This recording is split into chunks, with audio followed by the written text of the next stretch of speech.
Como decía, damos parte a la segunda parte de la sesión sobre oportunidades del Tratado de Libre Comercio entre la Unión Europea e India. Vamos a contar para esta parte con las intervenciones del señor Ayusha Merota, que es socio de Kaitanko and Company, y con el señor Aditya Patni, también socio de la empresa Kaitanko and Company. Nos comentarán cuál es el marco legal y regulatorio para operar en la India. En este bloque de información contaremos también con la intervención de Iñaki Soto, que es socio de Inadversi Consulting y además es socio de nuestra antena en la India, la antena de Andalucía TRADE.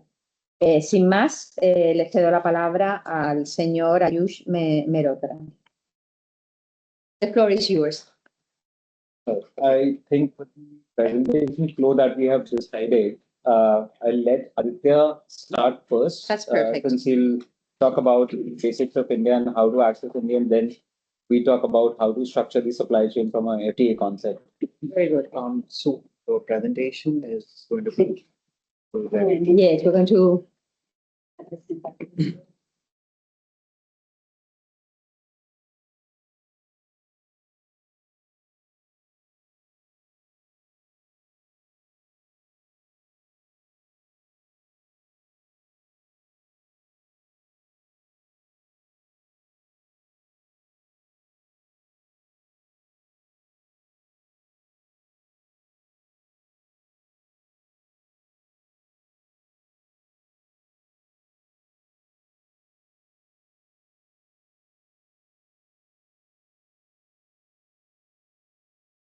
Hi, good morning, everyone.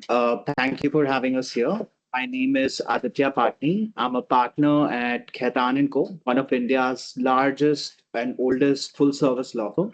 Over the next 10 minutes, I want to share with you why India deserves serious attention from Spanish businesses and how to approach it strategically.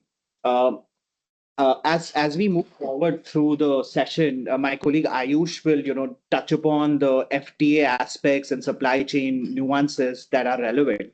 But if you could just move to the next slide. I think my session will really take you through the India opportunity. What are the key aspects to think about?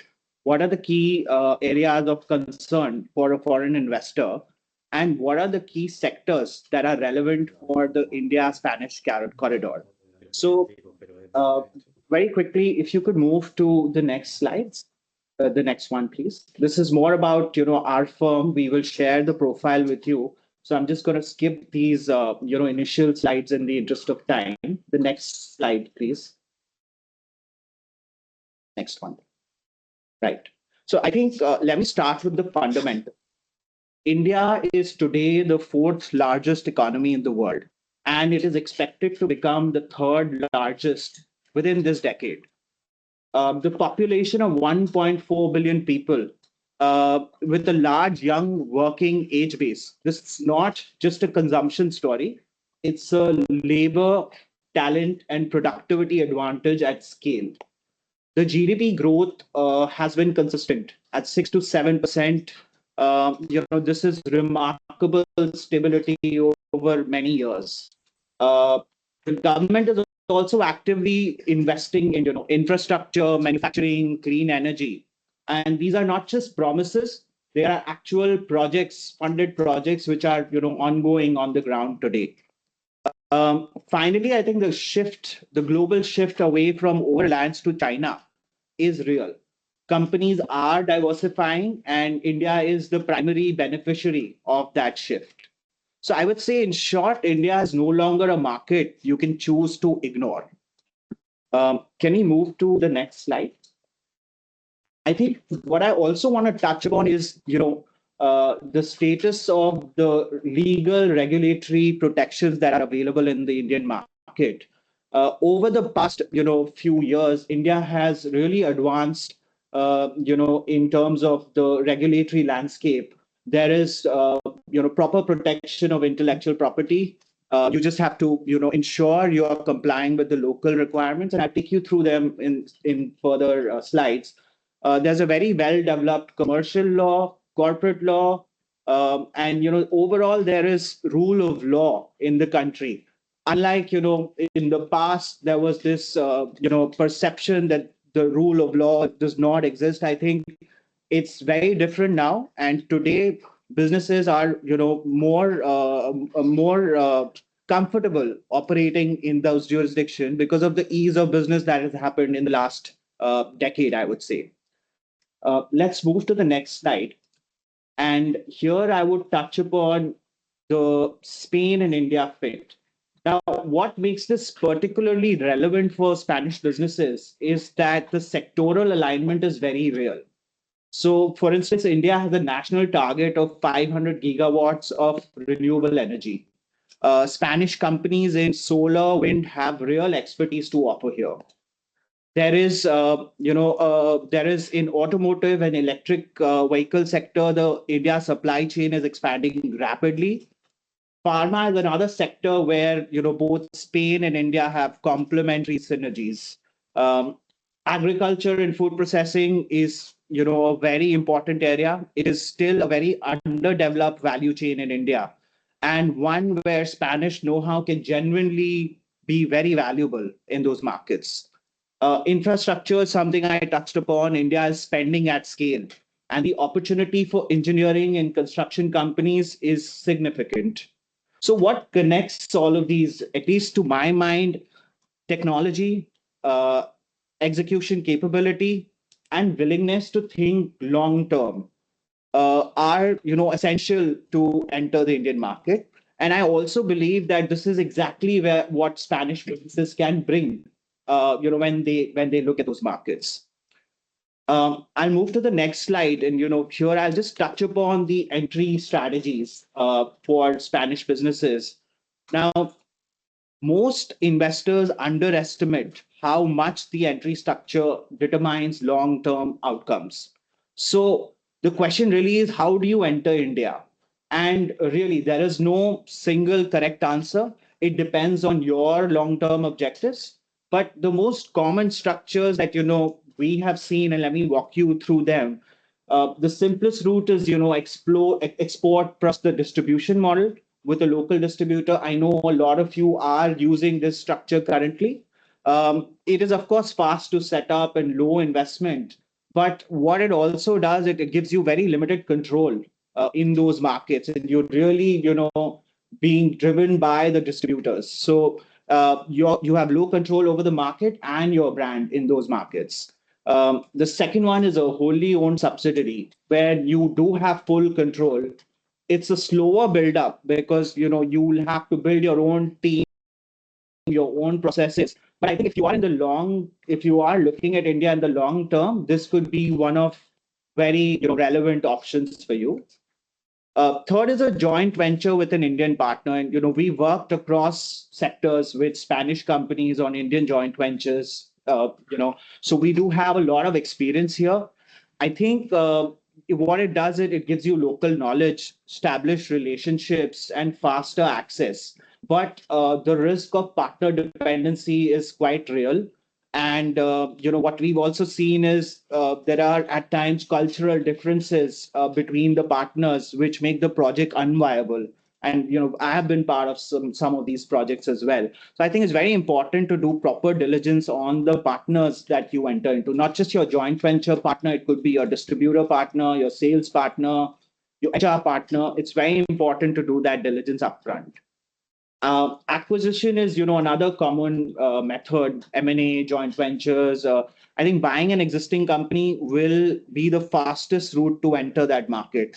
But I think what it requires is a very strong diligence because India, depending on where you're looking to buy a target, which sector, diligence becomes very important because, the law really says buyer be aware. So you have to be sure you're covering all bases on diligence. And I would say the last model, which is not here on the screen, is the global capability centers or the center of excellence. And at least India currently has close to 2,000 global capability centers. And this is not just like a BPO or a back office. What the GCCs are doing is they are investing in R&D, product development, innovation. And for many businesses that we serve, this model is really a strategic entry route. They're not entering the market to really sell their products, but to do R&D innovation because of the varied kind of expertise that you have available over there and the cost benefit. So we've been working we're very busy on the GCC aspects. A lot of European clients, US clients, Australian clients, they're all looking at this model as well. So my strong advice would be to not choose your entry model based on what is the easiest, but it should really depend on what are your long-term objectives. You should look at least 5 years down the line what you want to be, and then choose this, because once you choose your structure, you can't undo it. That will define all outcomes going forward. I'll just move to the next slide, which is what you must get right, because whatever route you choose, there are few items that you have to be very mindful of. Now, firstly, I would say is ownership and entry. Now, in most sectors in India, 100% foreign direct investment is possible, permitted under the automatic route. But then there are certain sectors where you have conditions, so for example, pharma, you could do a brownfield pharma project up to 74% under the automatic route. But if you go above 74%, you need a government approval. So it will have a timing impact. There are also certain sensitive sectors, like gambling, real estate, manufacturing of cigars, tobacco, which are prohibited. But another important aspect is, let's say there are FDI proposals from shareholders or beneficial shareholders who share land border with India. Then you need a special kind of approval from the government. And lately, it has been clarified that if any holder has less than 10%, this approval won't kick in. But what may happen is, let's say if you're a Spanish company and you have a shareholder who has more than 10%, and let's say he's from China, then this approval will still kick in because your beneficial ownership is held more than 10% by China or any land bordering countries within India. So I think this is something you need to again be mindful of. A second aspect I would touch upon is structuring constraints. Investments must be priced at fair market value. And the policy really defines fair market value as a valuation arrived based on a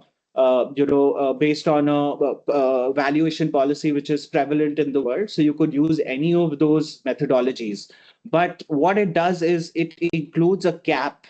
So if you arrive at a fair market value, a non-resident cannot sell its shares for more than the fair market value, whereas a resident cannot sell its shares for less than the fair market value. So there's a floor and a cap. Importantly, assured returns are not permitted. So let's say if you invest in an Indian company as a convertible instrument and you say that at the end of this period, I want an assured return of whatever IRR, that's not a legal contract. Law does not allow it. So all these aspects have a direct impact on how deals are negotiated and structured. And it's important to get advice on these aspects upfront. The third issue is the execution layer, which is sector licenses. For example, I spoke about pharma, where you need an approval from the Ministry of Pharmaceuticals. If you're into insurance business, you will need an approval from the IRDA. So these sectoral licenses are quite time consuming, and you need to plan on that upfront. Tax structuring is also an important aspect because, as a foreign company, if you have too much control on your subsidiary, you're controlling their actions, their decisions, it could have, a permanent establishment risk. So it's very important to, identify how, you work with the subsidiary and put that, in policy. Third is India has a very complex regulatory and tax environment. So there are both state and central laws which will apply to you. And what may happen is, on the regulatory front, there may be different interpretations that one state may take compared to another. So I think it's important to assess which states you will be working in, what is the prevalent practice there, and then adopt accordingly. I think another important aspect I like to touch upon is the regulatory framework is constantly evolving and it requires active engagement on the ground. So, for example, the data protection law in India, much spoken about, it actually requires reassessment of, how the data flows in any business. And, this is what we're doing for many of our clients. So I think just an example of how things move. But getting the regulatory framework right is very important, and it's generally recommended to have a plan around it. Intellectual property is something I touched upon. Protecting your technology, your brand is of course important for everyone, but do not assume that it is protected. You have to structure it properly. For example, we've come across many, license agreement, trademark assignment agreement where there is no term or territory mentioned. Now, Indian law states that if that is the case, the term will be assumed to be 5 years and the territory will be limited to India. So it's important to, analyze these aspects and have your agreement which will work under Indian law. Finally, the dispute resolution mechanism. No one enters a business expecting a dispute, but disputes are unavoidable. What we need to make sure is your dispute resolution mechanism is appropriately drafted, whether it is exclusive jurisdiction of a court, because India is a very big country. You don't want parties to file disputes in some court where it may not be feasible for you. So it's contractually, it is recommended to fix the exclusive jurisdiction. Also, in appropriate contracts, arbitration is recommended, institutional arbitration. So it's important that give enough importance to these aspects as you enter into any contract. I would just say that look, these are not bureaucratic steps. These are just foundations of a successful business, but it needs to be really considered upfront. I'll move to the next slide now, which is on the common pitfalls that we've seen. And let me be direct, when things go wrong, because they do go wrong, and usually for predictable reasons. So the most common problem, that we've seen is a misaligned partner and a weak shareholder agreement. So different expectations, different cultures, different way of working. This actually creates roadblocks in your project with your Indian partners. We've seen many cases where the alignment was, so not there that they had to call off the project. But again, we've also seen projects where, the partners have been so nice and so understanding. So I think it really depends on choosing the right partner, and which you should take some time to do that. You shouldn't decide on that very soon. The second is a weak due diligence in acquisition.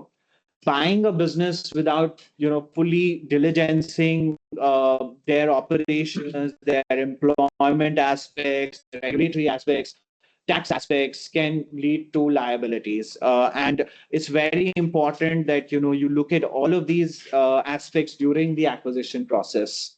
Third, I would like to touch upon is the compliance gap. Because of the varied regulatory framework, environmental rules, licensing requirements, you really have to come up with a plan in terms of what are the compliances that you need to comply with, both at the central level and the state level, and follow through that. Finally, I would say unclear contracts or, exit rights not being documented appropriately. And this is, again, very common, the exit rights are only thought when there is a dispute, which is not the right way. Any contract that you enter into should have clear exit contracts and should not be ambiguous. So I think while these are, the common pitfalls, I think the good news is that these are all, avoidable if you structure your contracts and your entry appropriately. I think I'll just move on to the next slide in terms of, how we support clients. So at Khaitan & Co, we work with international clients across sectors and industries. We help with the India entry strategy, their structuring, closing the right model, getting the legal foundation right. We manage M&A transactions, joint ventures, other collaborations, and all regulatory approvals, whether those are sector approvals or other approvals that may apply. Um, I think once you are operational, what we also do is we handhold clients through the process. So whether it is their supply chain aspects or their employment aspects or contract aspects, we take care of all of that. And I think what makes us different is the seamless service that we can provide across jurisdictions. Of course, India, we have 9 offices, but across the world, we have very great network where we're able to operate or advise our clients in collaboration with other firms across the world. So in the interest of time, I just wanted to give you these headline items before I transition to Ayush. And I think with this presentation, the opportunity in India is clear and the entry framework is well established. But entering India is only the first step. I think what happens then and how you plan your operations going forward, how you manage your supply chain, etc., will finally determine your success. So my colleague Ayush Mehrotra will now take you through exactly that, how to make your India strategy commercially efficient from a trade and tariff perspective. Ayush, over to you. Thanks, Aditya. You can just move on the slides, the other ones. So, good morning, everyone, and thank you, Aditya, for that well laid out strategy, how to enter India. And for the benefit of, I've met most of you, but for the benefit of those who've joined online, I'll just quickly introduce myself. I am Ayush Mehrotra. I'm a partner with Khaitan and Company, and I actually advise and support my clients on international trade, indirect taxes, and supply chain regulatory aspects. That's where my discussion is going to hover around. And Aditya has very well explained about how to enter India, where I'm just going to focus on something which is probably more interesting from here, and that is how to make that entry profitable for everyone. Let's be very clear that we want to structure in a way that we make the most of it, and we ensure that the trade and the supply chains are designed in a more intelligent fashion so that you are making the most out of that engagement with least resistance either from the regulators or from your counterparts. So if we move ahead, this is one thing which I think all of us would echo with a lot of us in the present sense that the trade decisions now, they are no more administrative decisions. These are the strategic decisions which have to be thought through, which have to be which should be taken at the board level and at the CXO level, so that once you have your trade decision in place, you know how your supply chain is going to actually look like. And the reason why I say that is conventionally we have seen that for determining the tariff structures, one would refer to the finance function. For determining the logistic routes or the supply chain, the function would be assigned to a logistics team. Now, the idea is not to make their job redundant. The idea is to take the strategic decision as to how you should be designing your supply chain. Because, just to put things in perspective, a lot of products now are finding difficult to reach from China to India for multiple reasons, which primarily geopolitical in nature, but could be the non-tariff barriers, could be the registration issues at the manufacturer level, which is not getting pursued by the Indian government. So those issues, they typically lead to situations where, if you are going to your finance team, they would say that I want the least cost. If you go to your logistics team, they would say that, we have ample of this product being manufactured and can be supplied easily from China. So let's go to China. But can that product really enter India? The answer would be no. And if that happens to you when the goods are lying at the customs and you are actually facing a dispute with the customs, that's not the right way of going about it.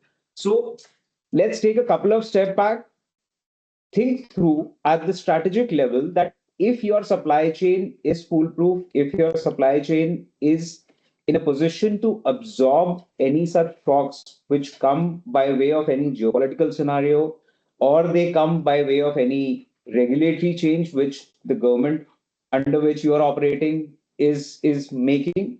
So from that perspective, if we look at, two things would be very easy to determine.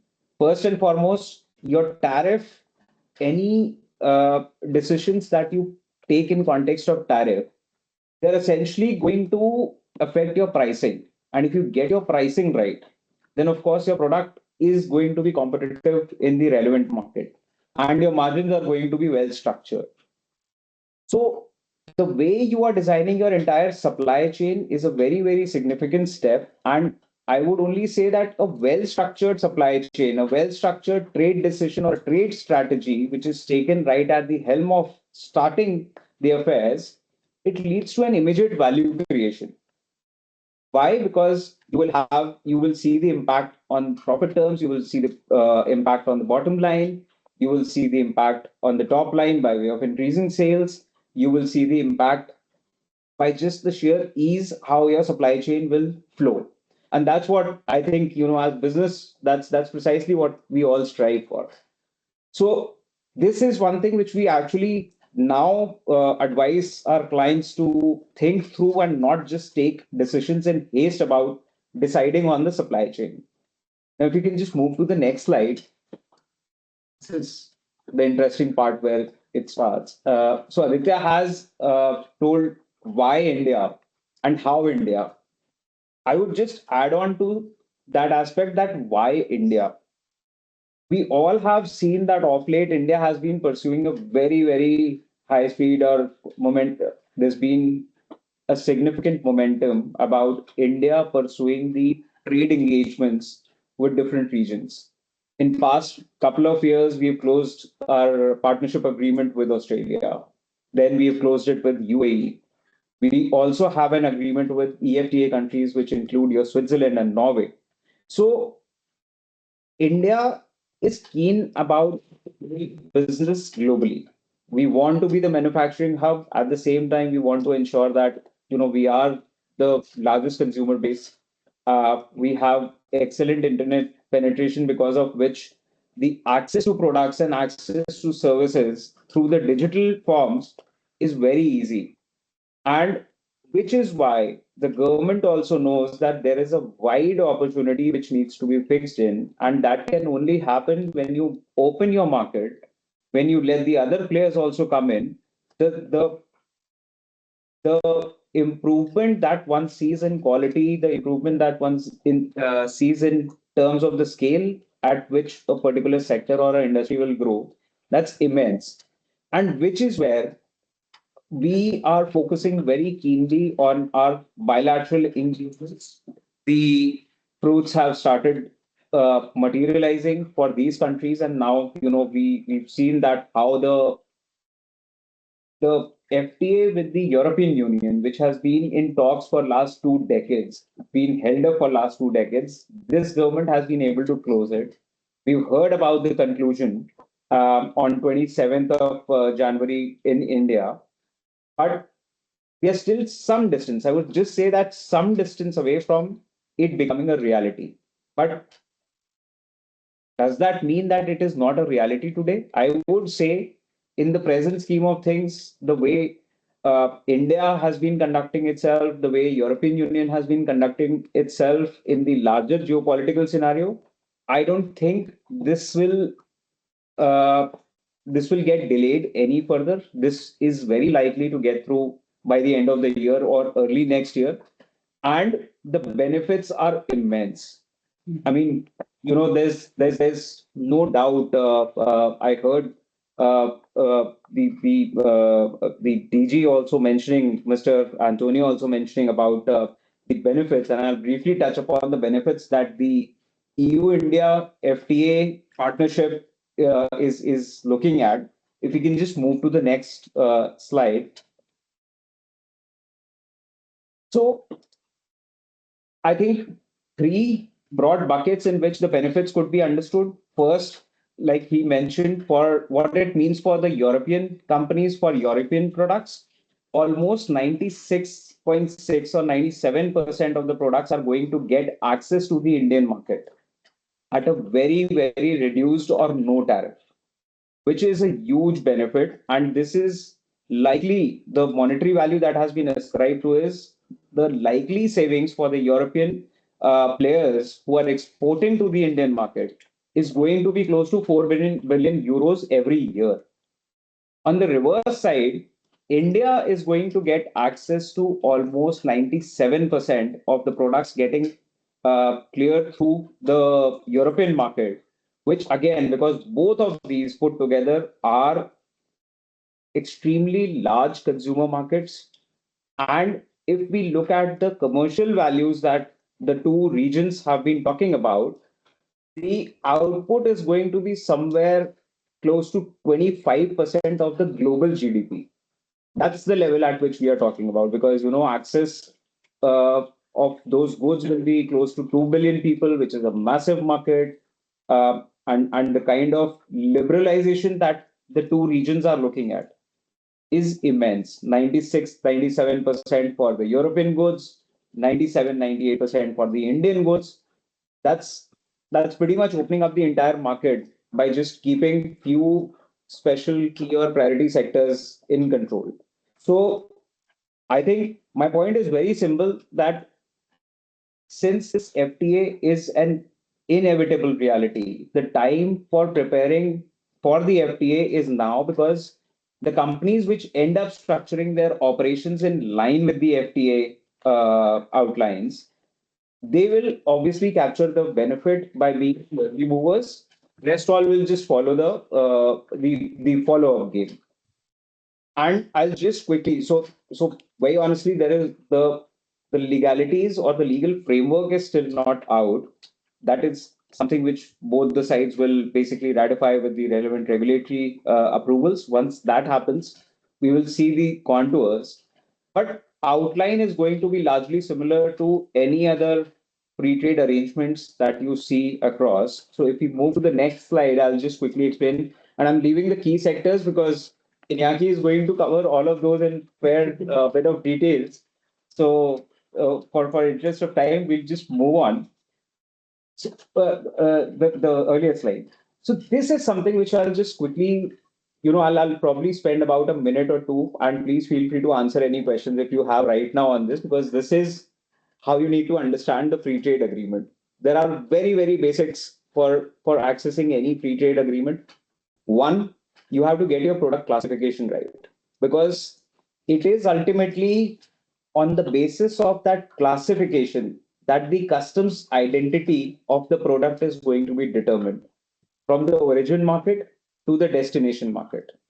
And if the destination market is going to give a liberalized or a concessional access, it is important that they both sides, both governments, both regulators at the customs level, they have their minds aligned. They are talking about the same thing. So if there is a classification which is happening in the origin state, that classification should be acceptable to the destination state. And for that, we all these countries, they follow the World Customs Organization based classification principles.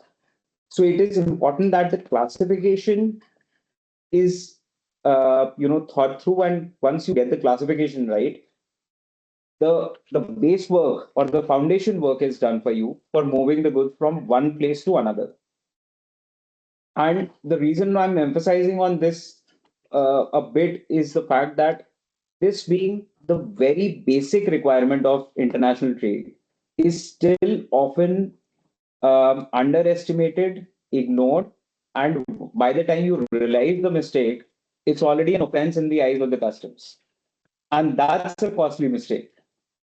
It can cost you delays, it can cost you seizures, it can also cost you penalties, both in context of, if it's an unintentional offense, then naturally the pecuniary penalties are there, but it can also have prosecution implications in case it's an intentional classification default.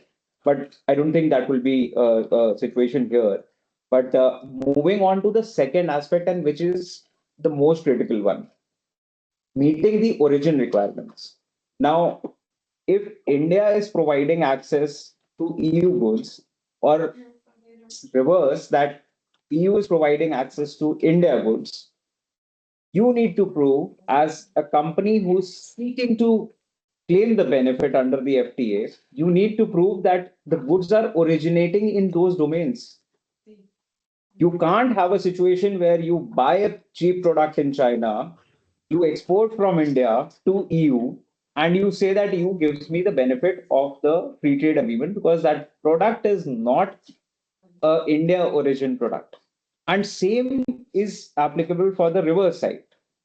Now, the nuances of the origin requirements will only be known once the final document is issued. But typically, we have seen India pursues a 30 to 35% minimum value addition requirement or value creation requirement in a particular region. What that would essentially mean, if I have to exemplify, uh, we know that Spain has excellent olives. Spain has excellent origin for the virgin olive oil. Now, if an Italian company sources it from Spain, supplies it to India, it will still meet the origin requirements because what is happening is that the sourcing is happening within the region, which is part of the FTA. So Spain is part of the FTA. From Spain, the goods move to Italy or they move directly to India, but the billing happens, the invoicing happens from Italy to India. The origin criteria would be met. But for the example which I took earlier, that you buy from China, you get it to EU, and then you supply it to India, the origin criteria will not be met. And this is something which is actually looked through a microscopic lens, irrespective of the fact that both countries will have designate authorities who will just sign a certificate approving the origin. Customs will still hold the powers in the destination country to review all of this.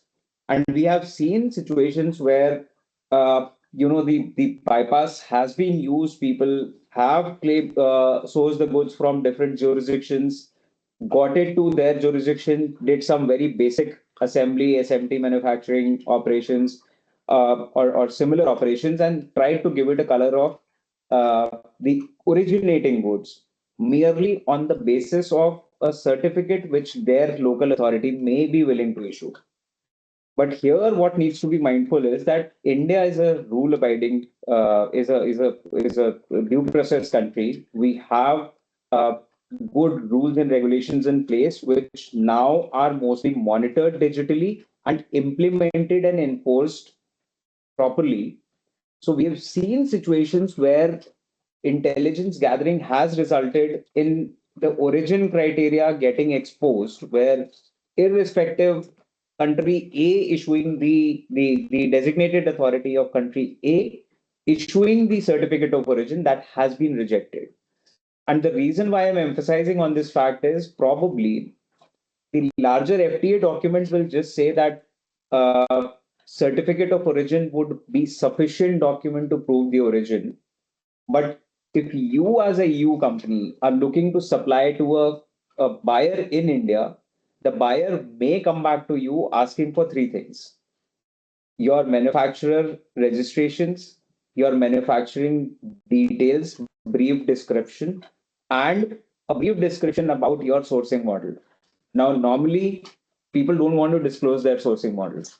They want to keep it as a trade secret. But in case you have to claim the benefit of the free trade agreement, you may have to give some basics, not the specific compositions or the pricing or anything, but basics at a very raw material level, if I have to say, if I have to put it very simply, that if you claim that you're buying a particular chip from, let's say, South Korea, then that is something that you will have to disclose to them. You can't just say that I got this chip even in a CKD format in Spain. I manufactured the chip out of it and I exported it. So that's something which one needs to be mindful of. And third thing, which is a function of the first two, have the documentation in place. Because for customs, what matters is the documentation, what the paper says. is what they believe. And in case there is any gaps in the documentation, there are going to be issues which will need to be addressed, and which may be costly mistakes at a later stage. So all of this, it may sound a bit complicated right now, but the moment you create process and protocol around it, it's all very easy. If we move to the next slide, I'll just explain. So operating in a regulated environment is what I was referring to, that all of this sounds very technical, it sounds very complex, but the moment you create you create a process around it, all of this can very smoothly be taken as part of your normal business operations, because of which everything can be sorted. Now, two more things that are essential here is the fact that global trade is generally regulated. Every country has their export control measures. Every country has their import control measures. They have the sanctions from US and EU against certain designated countries and individuals. India has its own system of following and accepting sanctions or implementing sanctions. So all of this not be taken as a roadblock. The idea is basically for you to understand, know your supply chain, have transparency with all the agencies that you're dealing with. If you know your partner, then of course you can trust that partner, you can trust that documentation which is coming in. Based on that, you can answer any question from either your banks, your regulators. But if you don't have sufficient know-how or the knowledge about your partner, if you don't know your supply chain, then naturally you're going to face issues, and there are going to be documentary requirements which will expose you in the system, and which is where the problems may come in. But the answer to my mind is not to avoid all of this. We all love to talk. We all love to be transparent. So if we follow the same process in our business engagement, all of this can be smoothened. That's precisely what I'm just trying to put across, that looking at these things from a problem point, then of course we'll not be able to find the right solutions. But the moment you convert them to a process driven solution, all of this is very easy to follow. Now, this is the last bit I'll just quickly cover on this, that for building these resilient supply chains, and especially in a geopolitical scenario like that, we have so much volatility around every aspect, whether it is tariffs, whether it is sanctions or regulation changes. Now we also have certain routes getting blocked. Few things which actually become a problem point and which should be kept in mind, and it's very easy to do those. I can tell you, you should have flexibility in your contracts, because if there is any implications on account of tariffs or a regulatory change, if I'm not able to supply the goods to Aditya, let's say, at a tariff rate of 15%, because there is a change up to 50%, the impact is in monetary terms. The idea is who will bear the cost. If I have to bear the cost, contract is clear, no problem. I've known that risk. If he has to bear the cost, no problem. Again, that is there. But in case of a very, very uncertain scenario where it is just changing to an unimaginable level, there can always be renegotiations, and that's what we saw happening around the present Trump tariff situations. Similarly, for a regulatory change, if you have flexibility in your contract to move back and forth, or to squeeze out of the contract, those things, they actually help. The second one is having clear risk allocation. Whose responsibility is this? In case that point is ascertained, then I think it's if the contract is capturing that, then of course there is not going to be any problem. And then you create robust operational processes around the contractual compliances. It's all very easy. It becomes very smooth, and the geopolitical scenarios will not give you that much stress as it would otherwise. So how we help our clients, if we could just move to the next slide, how we help our clients is essentially, supporting them, guiding them in the structuring of FTA-aligned planning in case one is looking to go for a FTA planning, or even otherwise, because all countries, they offer some concessions, they offer some exemptions, they offer some liberal schemes for particular projects, particular products. That's where we get in, help structure the documentation, the contracts in a manner that is acceptable to the regulators and that can reduce any friction with your partners. Same thing gets replicated for an already operational business. We get involved for tariff remodeling and supply chain redesigning, where we can help you understand what changes could be brought in to bring in more efficiencies in your already existing system, so that with minimal administrative inconvenience, you can get a maximum financial benefit in the present scheme of things. And then, of course, on the protection side, we advise on compliance, contracts, and support in disputes in a complete handholding fashion. So this is what we do for our clients, and this is what we specialize in.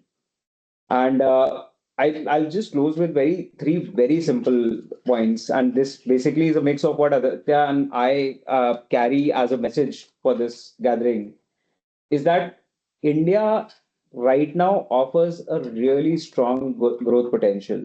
We have a brilliant opportunity for the Spanish businesses to look to India, because we have both the consumer market where you can sell, and there are excellent opportunities to set up shop there, whether you want to manufacture or whether you want to provide services from there. All the resources are available, and there are multiple government schemes which support all of this. So, there could be a lot of cost saving on setting up operations in India as well. And structuring is something that I'm very, very passionate about. And I feel that that's the real game changer that really drives the profitability for any business. So, as I said earlier, that the difference between a well-structured and a poorly structured market entry can only reflect in the millions or maybe billions of euros that a business might end up spending. So we are always happy to help the clients, and both of us love Spain, so would be happy to support anyone or anything from Spain. And please do feel free to ask any questions if you have. Well, we give the floor now to Iñaki, please.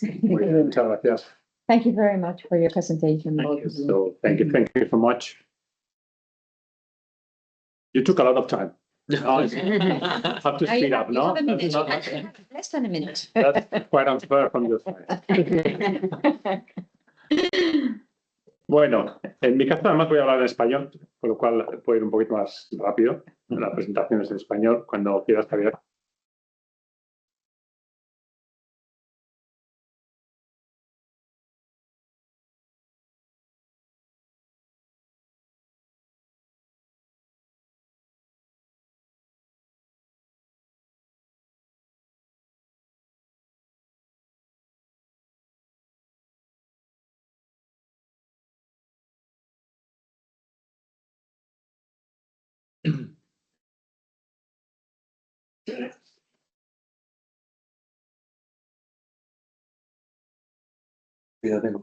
Está el enlace en el chat, Javier.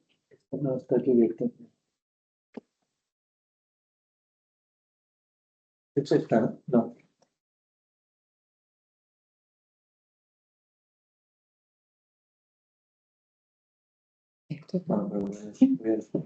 No, perdón, que eso es otra vez bloqueo esto. Bueno, tú nos vas a hablar, mientras Javier lo busca, tú nos vas a hablar sobre las oportunidades para las empresas andaluzas en la India. Como tú te lo sabes perfectamente, y esto es un mero apoyo mientras lo encontramos, sí. ¿Cuáles van a ser un poco los aspectos que vas a abordar en tu presentación? Bueno, lo primero de todo es poner en contexto realmente el acuerdo de libre comercio, lo que significa, porque en este tipo de acuerdos, los que hay una parte institucional muy grande, hay mucho ruido mediático, etcétera. Lo que trasciende muchas veces son los grandes titulares y a veces lo que se ignora es tan importante como lo que se conoce, ¿no? De hecho, ellos lo decían ahora mismo, que todavía estamos en un proceso de fine-tuning. Estamos en estos momentos desarrollando lo que va a ser el acuerdo de libre comercio, que probablemente se acabe de firmar, de ratificar y entre en vigor allá por finales del año 2026, comienzos del año 2027.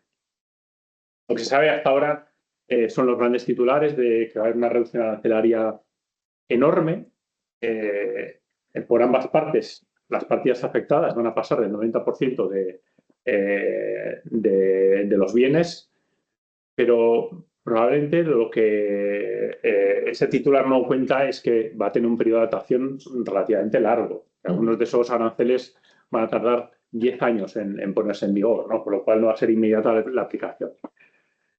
Obviamente, eso significa un gran atractivo, pero igual lo que estamos ignorando es que hay otros atractivos tan interesantes como el de los aranceles que se están ignorando y que probablemente es muy importante que las empresas lo conozcan, ¿no? Igual es uno de los objetivos de la presentación. Ya veo que Javier ya está en ello.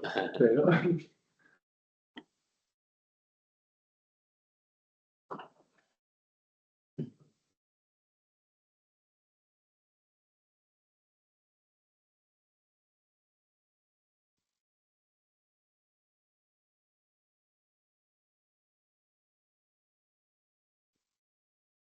¿no?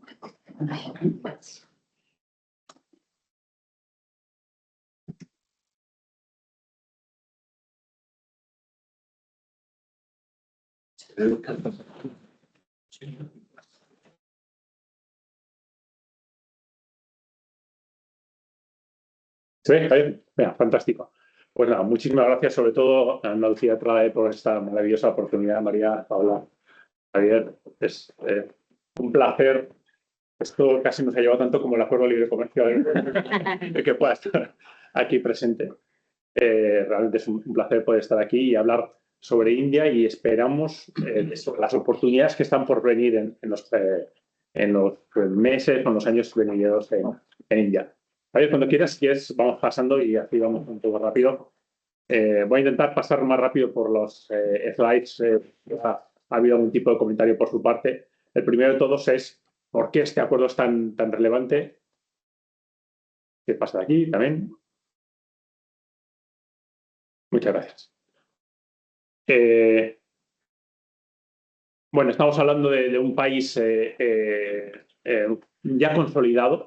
Digamos, yo siempre suelo decir como chascarrillo que India era como la selección española de fútbol durante muchos años, que tenía la mejor selección pero siempre se quedaba en cuartos. Pues esto era lo que le pasaba a India, ¿no? Siempre era el país del futuro, el que prometía muchísimo, el que se iba a desarrollar un montón, pero que luego a la hora de la verdad se quedaba en cuartos de final, ¿no? Pues ya India no está en cuartos, ya India se ha consolidado como el país emergente que está creciendo al ritmo más rápido de ninguno de los otros países del entorno, con la población más grande del planeta y que está consolidando una clase media cada vez más interesante. ¿Por qué digo la clase media? Porque realmente es el pilar para nosotros. Nosotros tenemos que hacer sub-Indias. Habrá una grandísima parte de esos 1.440 millones de habitantes que desgraciadamente no van a estar todavía en disposición de poder adquirir ni los bienes ni los servicios a los que nosotros nos dirijamos, pero va a haber nichos, ¿no? Esa palabra nicho, muy importante para nosotros, que serán de 400 millones, de 100 millones, de 20 millones o lo que sea, pero serán suficientemente grandes ya para que tengan la capacidad económica para adquirir nuestros bienes y servicios. Y eso es realmente el mensaje más importante, ¿no? Que cada vez hay más indios que son capaces de entrar en ese nicho al que nosotros nos queremos dirigir. Un país importantísimo, el tercer mayor importador de petróleo, el segundo mayor productor agrícola, el cuarto de automoción, etcétera, etcétera. Iremos más rápido en los siguientes slides. ¿Por qué? ¿Por qué es tan relevante este acuerdo? Bueno, lo hemos hablado, ¿no? India ya es la cuarta economía mundial y está a punto de ser la tercera. Está a punto de superar, acaba de superar a Japón, está a punto de superar a Alemania y ya estamos hablando de la tercera economía mundial dentro de nada, tan solo detrás de Estados Unidos y de China. Estamos hablando de una potencia no tan solo en personas, sino en capacidad económica, ¿no?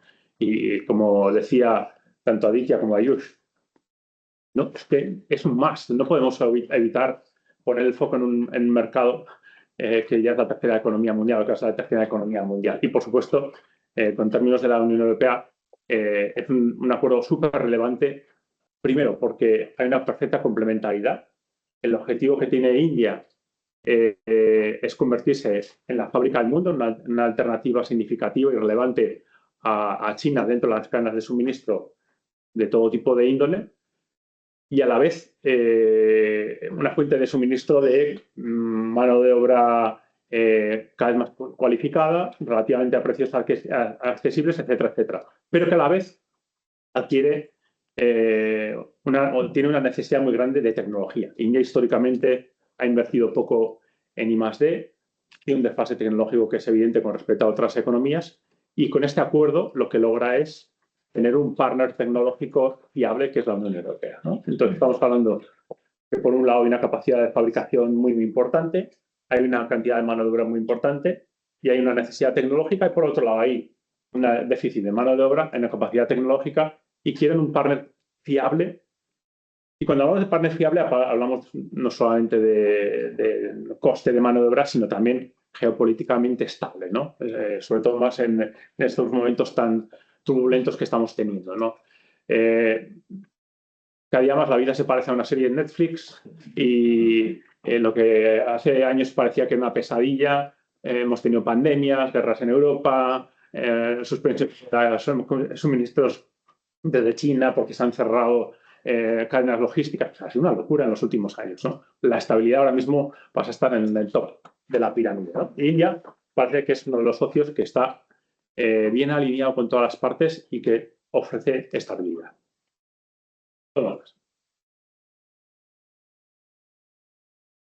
Bueno, el potencial del acuerdo, como ya hemos dicho, afecta a más del 90% de las partidas arancelarias. Las exportaciones están bastante equilibradas, como podéis ver ahí.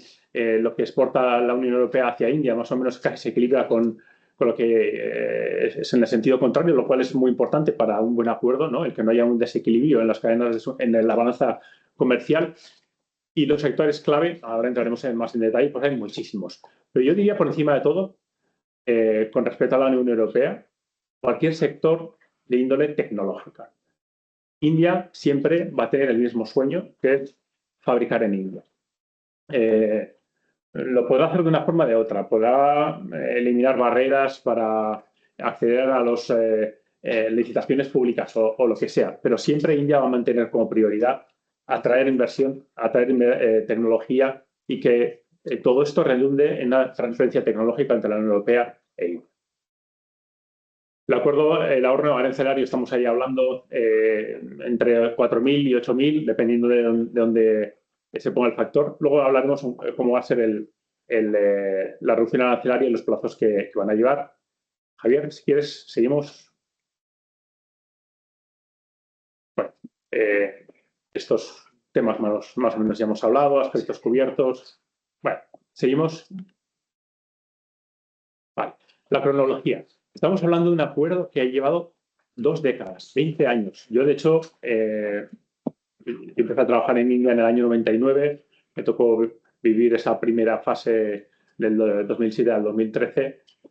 Yo pensaba que jamás viviría el acuerdo de libre comercio. Y si no, es gracias a nuestro, iba a decir, enemigo común, a nuestro disruptor de la política mundial, el señor Trump. Yo creo que jamás esto hubiera sido posible.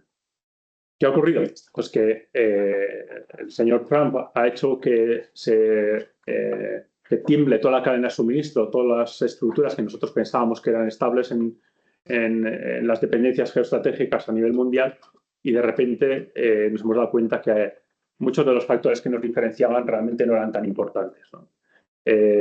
La Unión Europea e India restablecieron desde el año 2022 las conversaciones, pero estaban en continuos disputas y había muchas barreras que parecían inalcanzables, hasta que el señor Trump decidió poner aranceles punitivos a India por comprar petróleo en Rusia, etcétera, etcétera, y ya pues todos los problemas que tenía con la Unión Europea de repente fueron salvables, hasta que al final, en el año 2026, se ha llegado a este acuerdo, cuyo objetivo es que a lo largo de este año tiene que ser ratificado por los parlamentos de ambos países.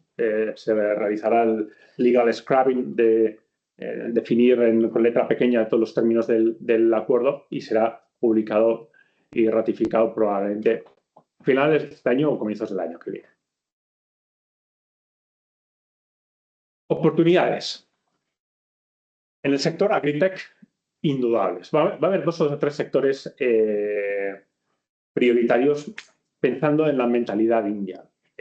India ahora mismo tiene unos recursos naturales en muchos casos infrautilizados y unos problemas muy serios para la gestión de los recursos naturales porque les falta tecnología, les falta implementación de estos usos eficientes por muchos factores, entre ellos, pues, por ejemplo, en India los agricultores no pagan el agua, no pagan la electricidad, con lo cual, pues, si no pagas algo, la demanda es infinita, etcétera, etcétera, por muchos factores, y lo que está haciendo que esto genere, pues, muchísimas problemas de suministro, escasez, etcétera, etcétera. Lo mismo ocurre en India con el tema de la mecanización de los procesos agrícolas. Las propiedades son muy pequeñitas, con lo cual, pues, muchas veces hay muchísimos problemas para poder invertir en mecanización.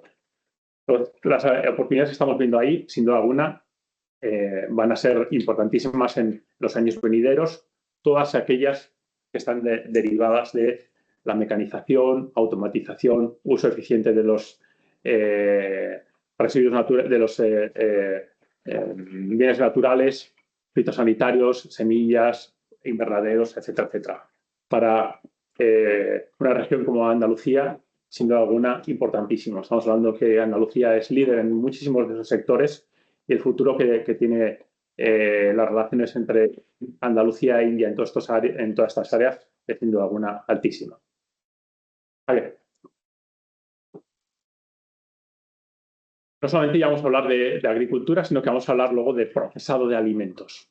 Procesado de alimentos, para que nos hagamos una idea, y quédense con esta cifra, India tira a la basura más que lo que consume el Reino Unido en un año. India tira a la basura más que lo que consume el Reino Unido. Es una barbaridad. Bastante éticamente y moralmente pensar que un país emergente en el que todavía hay una onza de pobreza importante, pensar que los recursos se están utilizando de una forma muy poco eficiente por capacidad, en muchos casos, de gestionar esos bienes por falta de cadena de suministro, por falta de cadena de frío, porque el clima es tan hostil que si dejas los bienes a intemperie, pues en 3 días se pudren, etcétera, etcétera. Nos hace ver el potencial que tienen áreas como estos. Alimentos procesados, para que se hagan una idea, India procesa en el torno de un 10% de los alimentos, cuando en una economía occidental se procesan en torno al 70% de los alimentos. Es un área que todavía está totalmente incipiente, pero está creciendo a un ritmo desaforado. Ayer lo hablábamos con respecto a los productos lácteos, que hace 5 años, no una década ni 2, cuando ibas a un supermercado encontrabas como mucho en los productos lácteos leche entera, semidesnatada y desnatada. Y ahora te puedes encontrar 25 tipos de productos lácteos, más productos con productos nutracéuticos añadidos, con vitaminas, con calcio, con no sé cuánto. Y eso ha pasado en 5 años, son 4 años. O sea, es un país que está creciendo no solamente de una forma cuantitativa, sino cualitativa, desaforada. Un año en India es como una década prácticamente, o sea, crece muy, muy rápido. Lo mismo los productos cárnicos que hasta hace nada eran muy poco interesantes porque estábamos hablando de una compra muy local. Ahora mismo hay grandes cadenas que están haciendo grandes adquisiciones de productos cárnicos. Javier, seguimos. Ya siento ir un poco rápido, pero por el interés de que tenemos luego otros participantes, quiero ir un poquito más corto. Aceite de oliva. ¿Qué queremos decir de la joya que tenemos aquí? Aceite de oliva y aceitunas. 2 productos totalmente penetrados en el mercado indio, bien conocidos, con prestigio y que simplemente si no se consumen más es por el coste. Ese 45% que se paga del aceite de oliva probablemente se convierte en un 200 o en 250 cuando añadimos todos los costes de distribución, de mayorista, de logística, etcétera, etcétera.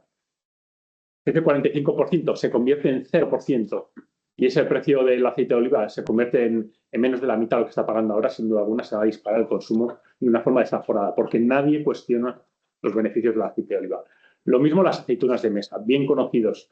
Probablemente no bien conocidos su utilización como ingrediente, y habría que cuestionarse si es el ingrediente, la estrategia más adecuada o es el healthy snack, probablemente donde tienen que entrar, ¿no? La gente no conoce las aceitunas, pero desgraciadamente conoce las aceitunas de forma muy, muy limitada y todavía el consumidor tiene que hacer mucho más por probarlas, por darse cuenta que la aceituna puede ofrecer una alternativa a muchos otros productos, no tan solo para añadirse a la pizza, ¿no? Que es ahora mismo probablemente lo que más se consume, la aceituna negra cortada en rodajas y solamente para añadirla a la pizza, ¿no? Vino y vinagre. Bueno, ya veremos. El vino, aquí tenemos más discusiones. Desde mi punto de vista, llevará tiempo, por mucho que los aranceles bajen mucho, en que el vino se convierta en un producto de consumo masivo en India. Sí que va a ser un producto premium para una élite social, etcétera, etcétera, pero India ahora a día de hoy es todavía un bebedor de cerveza y de whiskies, etcétera, etcétera, de productos de alta graduación, y va a llevar tiempo en que cambien esos hábitos. Yo creo que Ariana tiene más potencial vendiendo a los whiskeros que con el vino. Bueno, seguimos. Bueno, espirituosos, sin duda alguna, ahí el consumo se va a disparar en cuanto esos aranceles prohibitivos vayan bajando. La cerveza, zumos de fruta va a ser más complicado porque hay una competencia local muy importante, pero bueno, en general todos los alimentos procesados que van a bajar de tener unos aranceles prohibitivos hasta cero, sino algunas se van a disparar. Conservas, productos lácteos, todo este tipo de alimentos procesados que se venden en comercio retail moderno, sin duda alguna se van a disparar el consumo. Sí, otros sectores industriales. Bueno, aquí el potencial vamos a centrarlo en una serie de sectores que sin duda alguna van a ser los game changers. Sector químico, muy importante aquí en Andalucía, sin duda alguna va a verse beneficiado de que hay una competencia internacional muy, muy importante y que de repente los productos provenientes, sobre todo los productos intermedios provenientes de la Unión Europea, van a pasar del 22% al 0%, con lo cual esa alternativa que tienen de comprar de Japón, de China, de Estados Unidos, etcétera, va a tener una competencia europea muy, muy importante. India, básicamente, en muchos productos, y quédense con este mensaje, es un gran productor de los productos básicos y de algunos productos de especialidad, pero no produce en muchos casos los ingredientes, los principios activos, etcétera, etcétera. Ahí depende de las importaciones de forma muy, muy importante.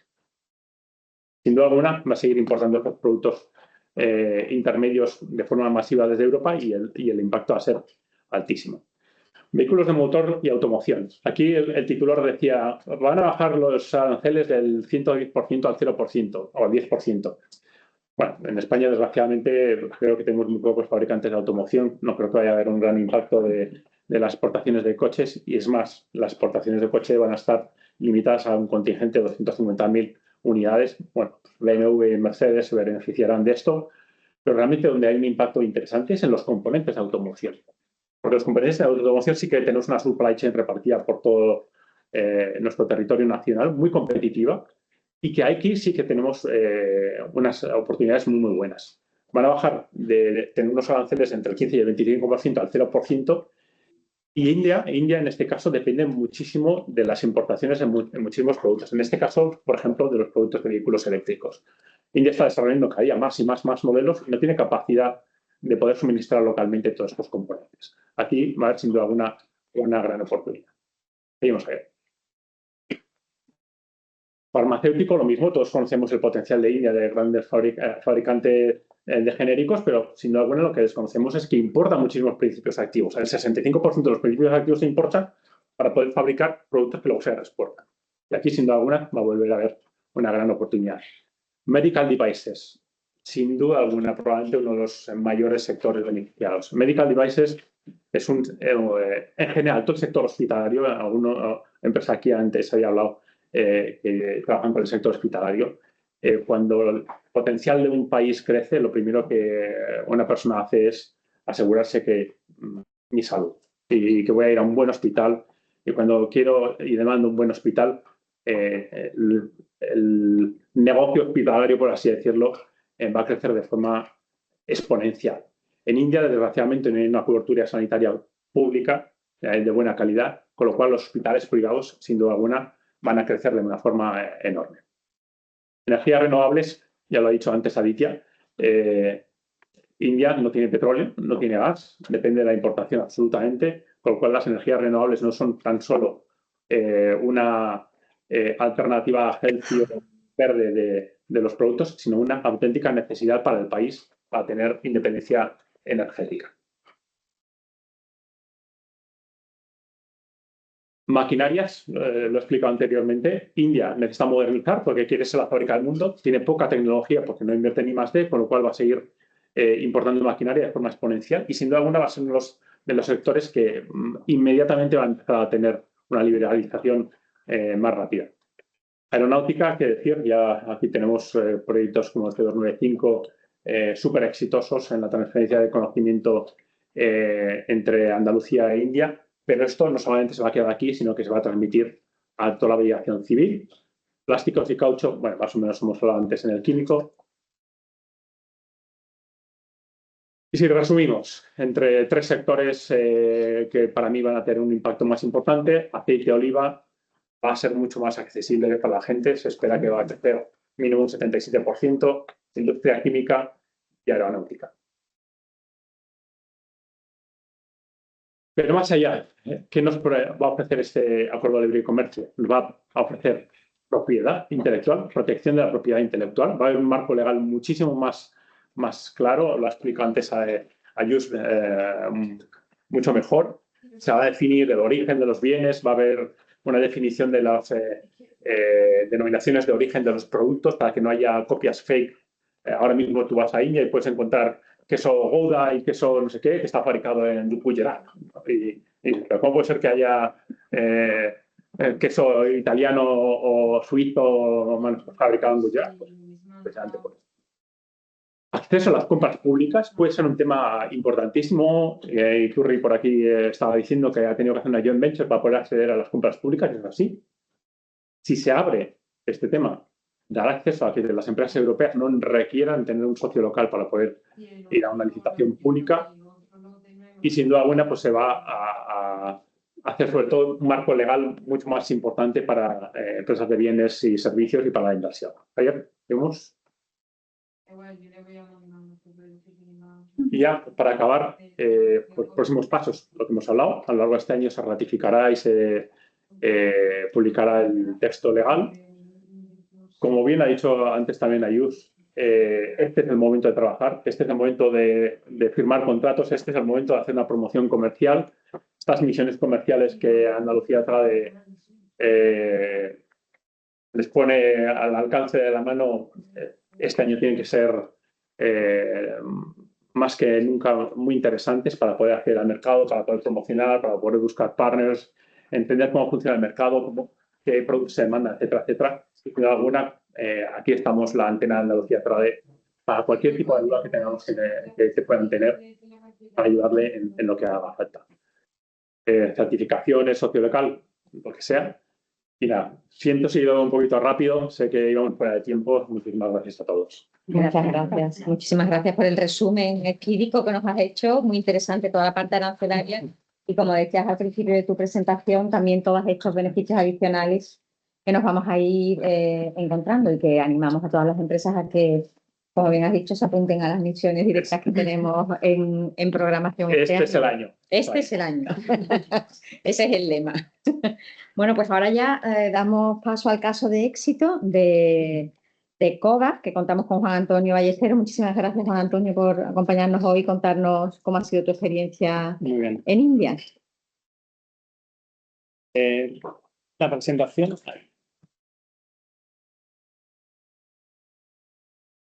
Llevamos 10 minutos, ¿no? Eran 10 minutos. Sí. Yo tenía un vídeo de 9 minutos para que no hubiese preguntas. me lo voy a tener que saltar. I'm going to explain something in English. Okay, and I will move to Spain. This is not about money. Okay, this is the success of COVAP with India is in this case is in terms of partnership. I've been talking about between Spanish companies and Indian companies, and in this case, our cooperation with Amul, the largest cooperative of farmers in the world, with COVAP. We are 2,000 farmers. Amul has 3.5 million of farmers. So this is, as we are talking here, this is the leadership for a cooperative. COVAP, as you know, is a cooperative located in Pozo Blanco, in the Valley of Pedroches. We have farmers in Andalucía, Castilla-La Mancha, and Extremadura.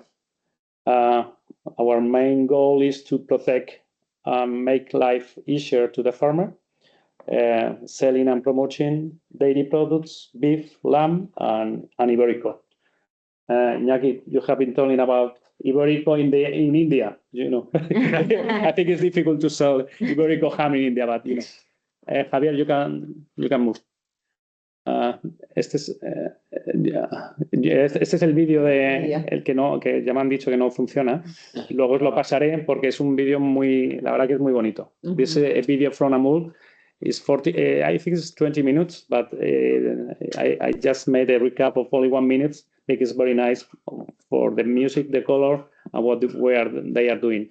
Okay, our cooperation is, as told before, it's not a question of money. It's a question of research, innovation between COVAP and Amul.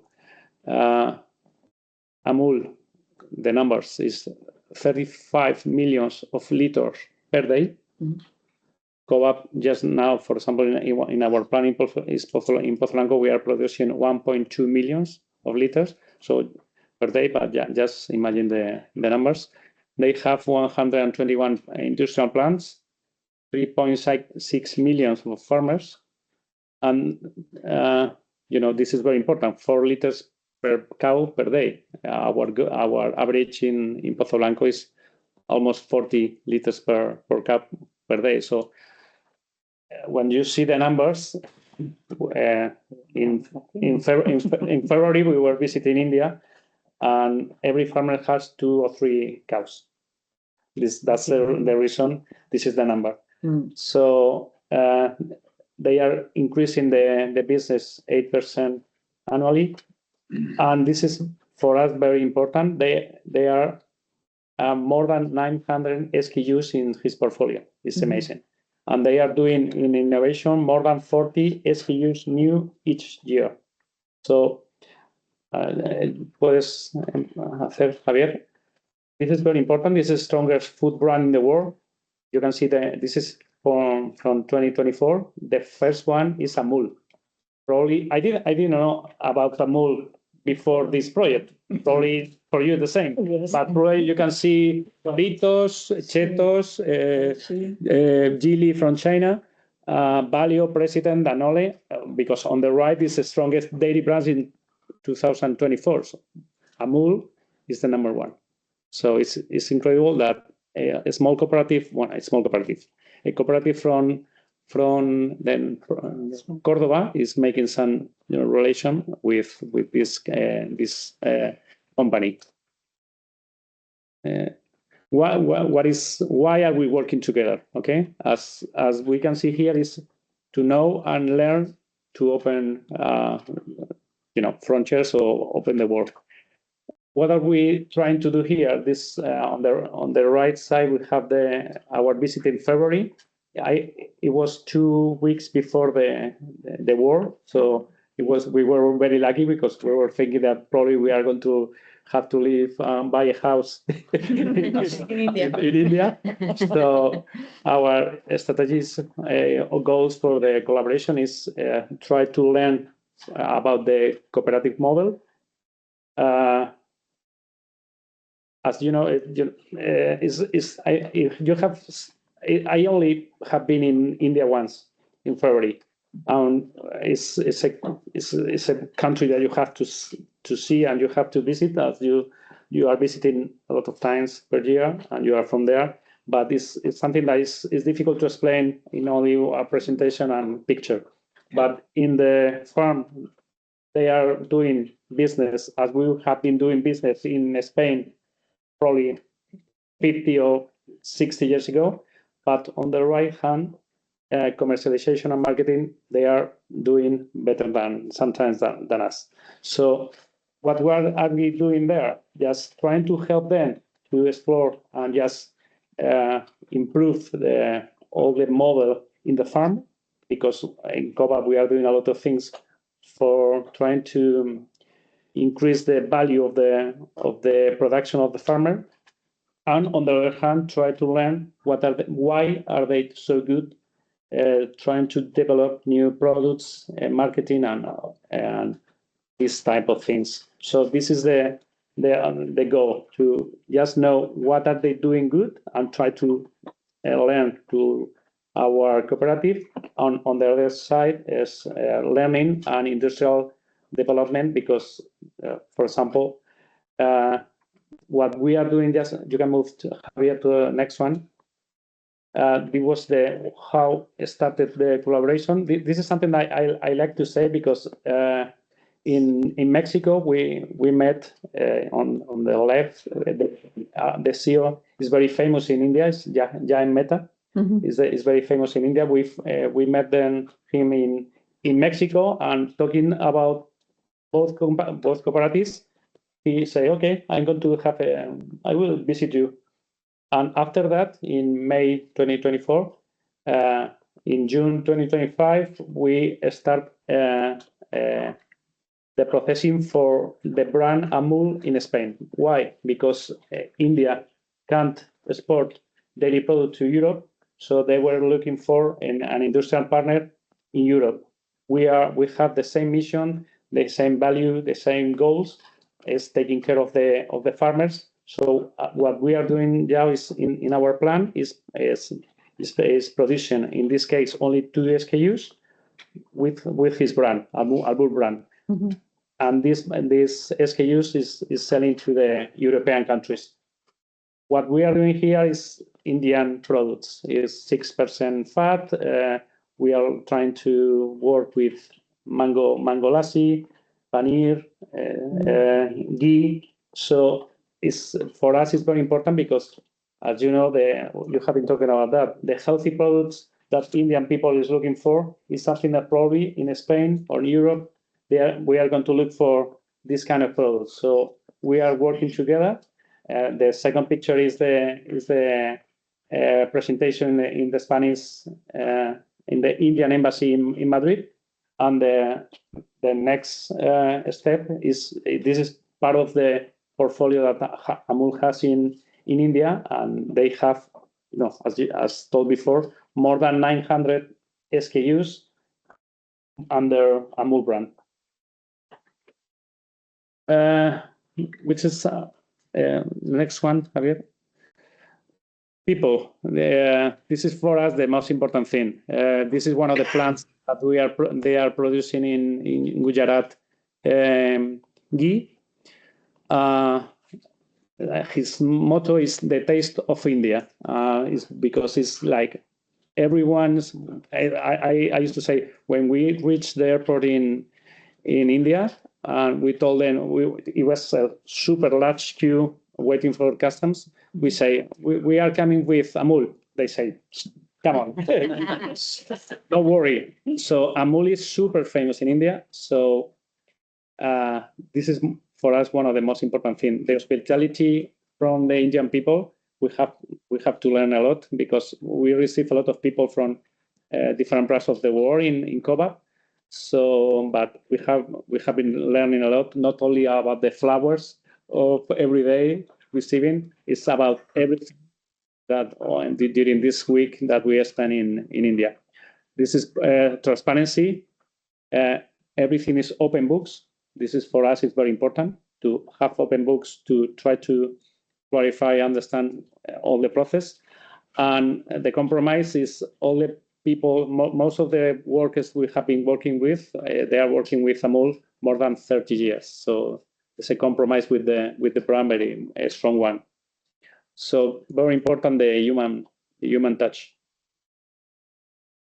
There was a picture in the Spanish embassy in Delhi because it's the same that Maria, Paula, and Iñaki have been talking. We have to be partnered with the company, but also with the people from, in this case, Junta Andalucía TRADE, because we have to make a good research about the market, because I know that, for example, we have been talking about the lamb. We have, you can check that the lamb is probably, the tariffs is going to be zero in the following years, but we have been doing a research for the lamb, our Spanish lamb in India, but probably is not going to be a good business. So we have to work with all this, ethics, the Spanish embassy, TRADE, in this case, Iñaki and Nuria, that help a lot. So, and the most important thing is to try to look the best partner. For me, this is the most important thing of the presentation. If you have the right partner, in this case in India, probably is not going to be very fast, because you have to be patient about this kind of business. But I know that if you are looking for expanding your business for wine, for olive oil, for machinery, for buildings, I think India is a good place for going. This is the end. As told at the beginning, this is not a question of money. In this just now, it's about learning. We are learning a lot about this. These people is very intense. I like to say this: they are working 7 days per week. They are calling me Saturday, Sunday, but it's very intense people. But I like it. I like to say that we like to move forward and be one step before that the market is doing. It was funny because we were in India 2 weeks before the agreement. So some people ask, do you know that? We didn't know that, but you have to be, we were planning this trip probably 6 months in advance. And as told before, people, it's very nice to have Indian people working together. Next month they will be again in our plan, and we are learning a lot about the business. I think it's, and this is the farmer. This is the house of this girl is the farmer, and this is her house, her farm, her cows, her life. So this is, this is our motto. Cuidamos juntos el valor de nuestro mundo, and for us it's very important to have partners with, in this case, with this cooperative. And that's all. Thank you very much. Very interesting and very nice, and people are definitely a key factor. So now, ahora tenemos un rato para ruegos y preguntas. No sé si hay alguna pregunta en el chat.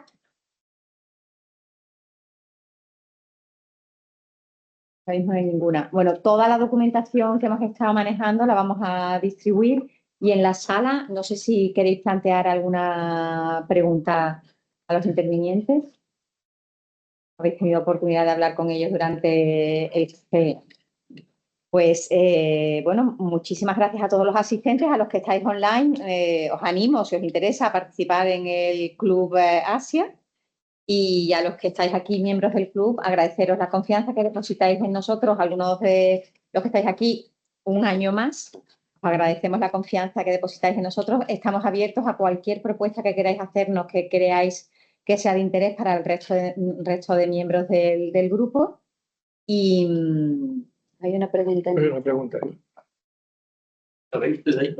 Aceitunas. Aceitunas. ¿Es inmediata la bajada de aranceles? Hasta que no se publique definitivamente nada se puede saber.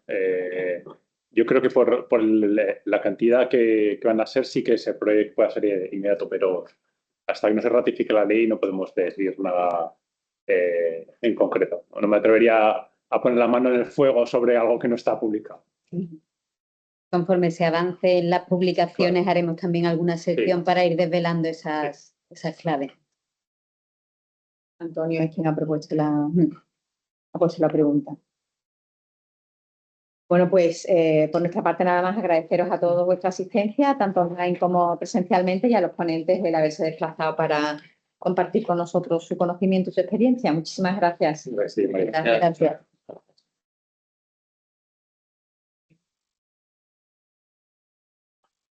Questo io lì, o delle ordini ci sarà vuol dire.